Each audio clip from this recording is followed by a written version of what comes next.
Hi friends, आइए हम जानते हैं जो जीएसटी एमनेस्टी स्कीम 2024 ये क्या है और ये किस तरह के टैक्स पेयर को बेनिफिट करेगा और जो डिमांड है वो किस सेक्शन में इशू होनी चाहिए। तो उसके बारे में जीएसटी का जो आपका वेवर है 2024 इसके बारे में जानते हैं। सबसे पहले ये कंडीशनल वेवर है for the GST tax payer के लिए। दूसरा है कि ये जो अप्लीकेबल है फ्रॉम 1 नवंबर 2024 से अप्लीकेबल है।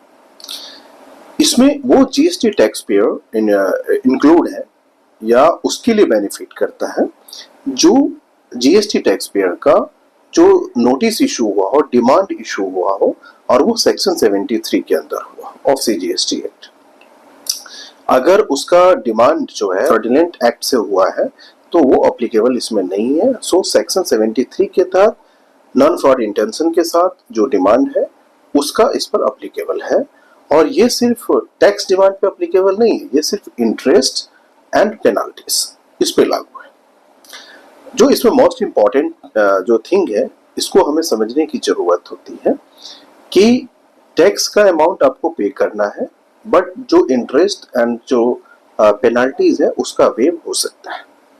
सो एक तो कंडीशनल वेवर है, दूसरा ये वन टाइम वेवर है स्कीम है।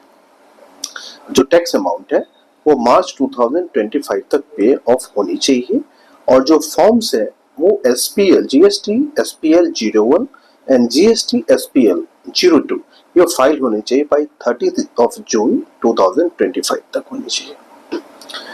तो जो जीएसटी एसपीएल 01 फॉर्म है ये आपका जो स्टेटमेंट्स है जो अंडर सेक्शन 128 और जो जीएसटी एसपीएल 02 है ये ऑर्डर्स है अंडर सेक्शन 128A। ये जो रिलैक्सेशन दिया गया है वो किस फाइनेंशियल ईयर पे एप्लीकेबल है ये जानना बहुत जरूरी है। जो फिस्कल ईयर है 2017 टू 18 वहां से लेके अप टू 2019 टू 20, सो 2017 से 18 से लेके 2019 से 20 तक में ये एप्लीकेबल है। तो ये फाइनेंशियल ईयर इसमें कवर्ड है। सेक्शन 73 के तहत नोटिस इशू होने हुआ हो और उसका जो इंटरेस्ट एंड पेनाल्टी है उस पर वेवर में आ सकते हैं। इसमें जो क्रूशियल पॉइंट है कि इसके जो फॉर्म फाइलिंग है वो काफी केयरफुली करने की जरूरत होती है क्योंकि हम अवॉइड करना है रिजेक्शन को। जो प्रॉपर ऑफिसर है वो फॉर्म को चेक करता है और अगर वो सेटिस्फाई होता है देन उसको अप्रूव करता है। अगर वो सेटिस्फाई नहीं होता है तो उसको रिजेक्ट होती है और इसके बाद टैक्स पेयर को एडिशनल इंफॉर्मेशन से करेक्शन के साथ फॉर्म फाइल करने की आवश्यकता होती है। दूसरा जो टाइमली है जो टैक्स अमाउंट है वो मार्च तक 2025 तक पे ऑफ होनी चाहिए, ये कंडीशंस है। दूसरा है कि अगर आप मार्च तक नहीं पे ऑफ करते हैं तो फिर इसमें एलिजिबिलिटी नहीं बनेगी और जो अदर फॉर्म्स है जैसे जीएसटी एसपीएल 01 जीएसटी एसपीएल 02 ये आपको 30 जून 2025 तक आपको फाइल करना है। ये जो जीएसटी एमनेस्टी स्कीम है वो जीएसटी टैक्स पेयर के लिए काफी फायदेमंद मददगार साबित हो रहा है और साबित होगा।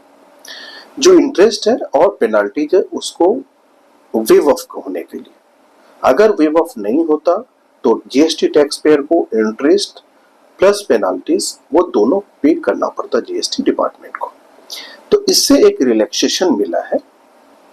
ये आपको अटेंशन ध्यान देने की आवश्यकता होगी कि जब भी आप इसकी स्कीम के तहत आप फाइलिंग करें तो बिल्कुल केयरफुल होके करें, ध्यान देके करें, क्योंकि इसमें मिस्टेक होंगे तो ये रिजेक्शन का एक ग्राउंड होगा।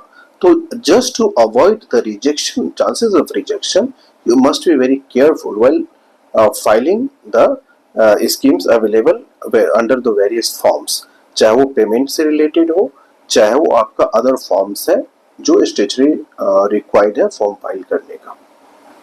To get more information related to the GST litigation, please subscribe our channel. Thank you.